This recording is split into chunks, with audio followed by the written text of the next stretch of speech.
All right, happy day 5 and welcome back to another video for the Handlettered ABC challenge.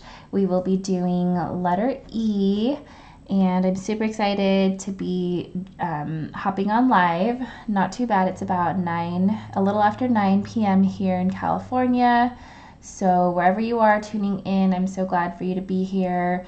And if you're catching this on the replay, thank you for catching it. So let's go ahead and talk about how to create the letter E, what strokes you'll need to know, and then I'll demo it, and then we'll do some names that I got as suggestions on Instagram. So I've been doing that little call like right before I do the video. I'll try to do it sooner so that people have a chance to give me some more names.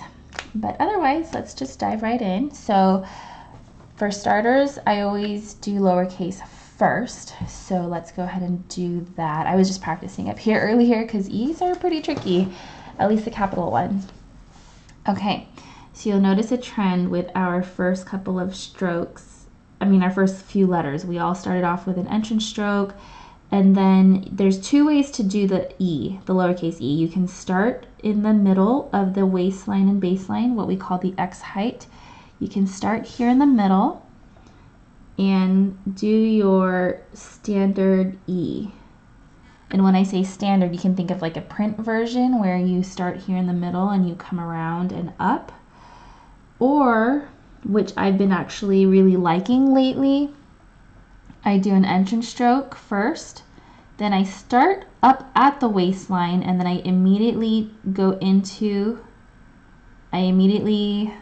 add that pressure, and then I finish with a light stroke, and then I come back around, and then I close the E up.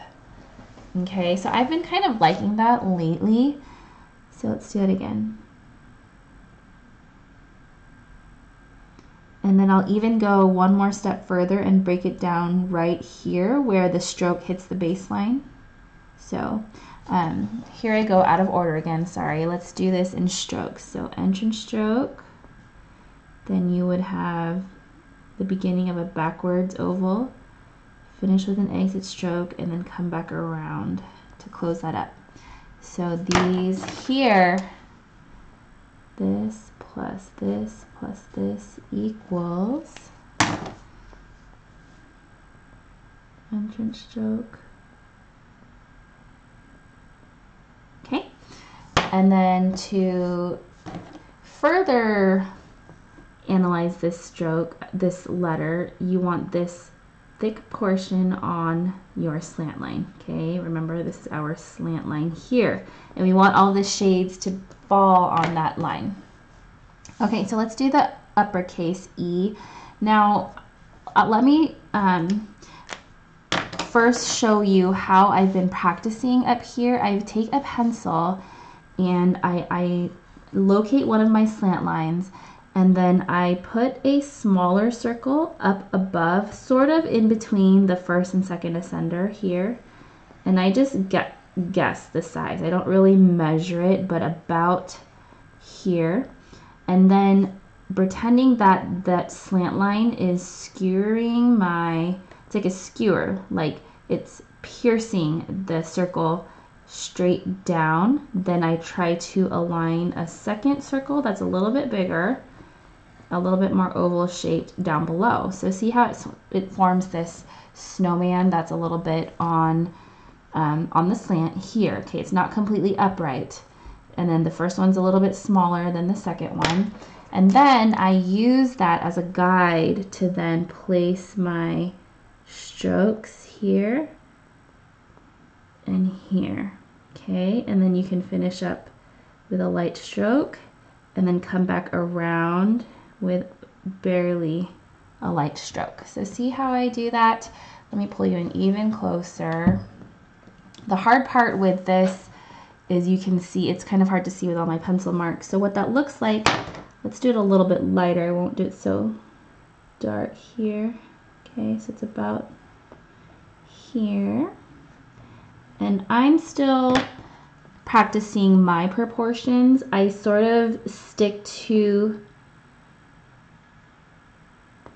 a certain shape first. I don't experiment too much just because I want to give that shape its full sort of like exercise and see how it goes, and then I may adjust. So maybe I'll make that first one a little bit bigger and then the second one, see how these are a little bit closer in size, and then I may see how that looks.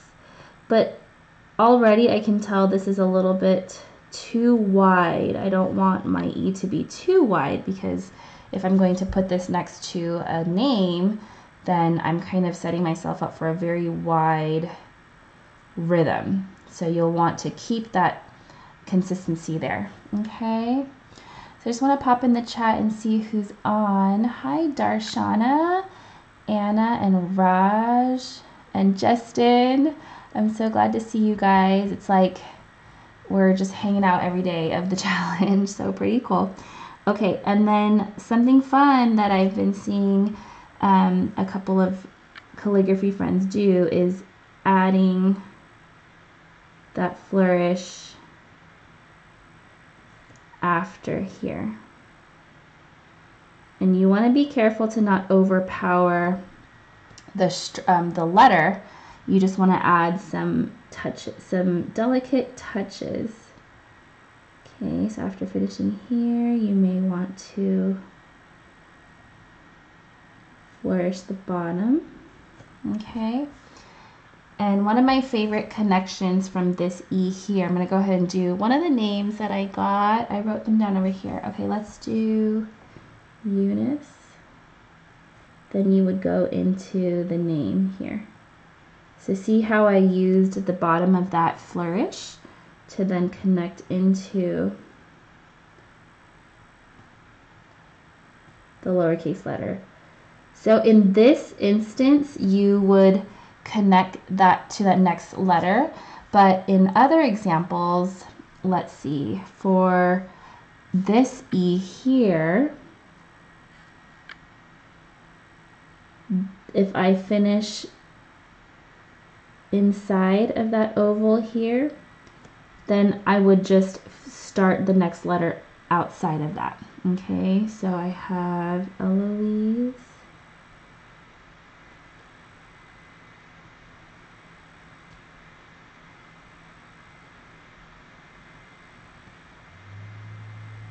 Okay.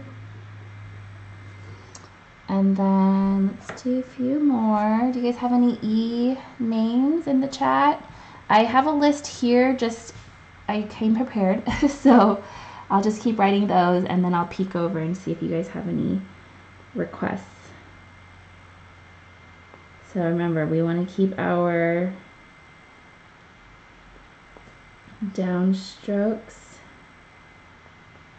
We want to keep that thickness on the slant line.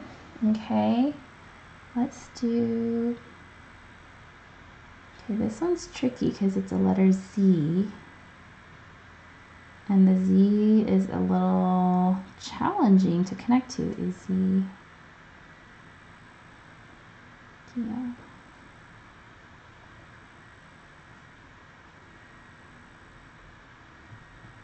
Okay. Okay, Eula. Okay, thanks for the suggestion. So let's go ahead and do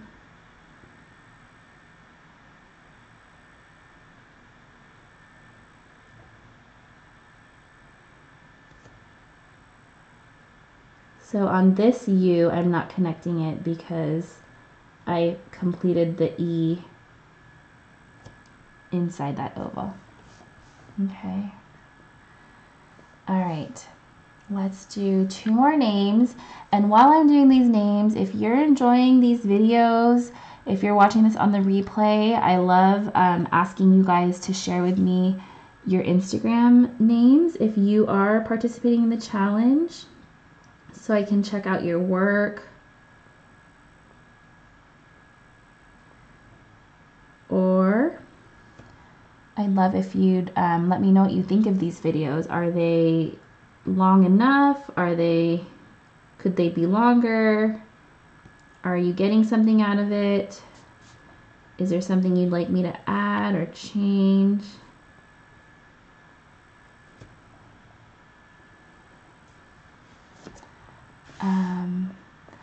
Oh, someone in the chat asked if this is my job or my hobby. Right now, it is a hobby that I would love to do as a job, but I still have my regular job just because I still need to pay the bills. But it would be great if it could be what I do all the time. Okay, I'm going to try something here. This one, this E here has been challenging because, oops, I totally went past the baseline there. Because I want to avoid a hot spot in this area. You don't want to cross too many of those lines. So if you look up here when I was practicing, you really don't want to do something like this where this line doesn't allow it to breathe. It just looks kind of tangled and too tight. Okay, so try to keep that space even if it's just a small one. Okay, so Elise. Okay, we'll do Elise and then we'll do Eddie. That's the last request I'll take. So I don't know if you guys noticed this, but I accidentally started the L a little bit too far away from the E. So if you look at this upright, okay, then I purposely tried to bring out all of the letters so they would be spaced evenly. If I brought this too tight in, it would just look so far away from that first E. Okay. All right, so last name, let's bring it up a little bit higher. Okay. So those of you in the chat, is anyone participating in the challenge? Or just looking for now?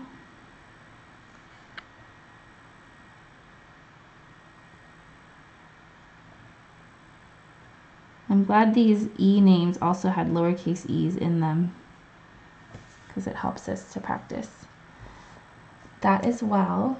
Okay, so that is our letter E and day 5 of the challenge. I'm going to start losing track here of the number pretty soon. I want to invite you guys to join me on Instagram for the challenge.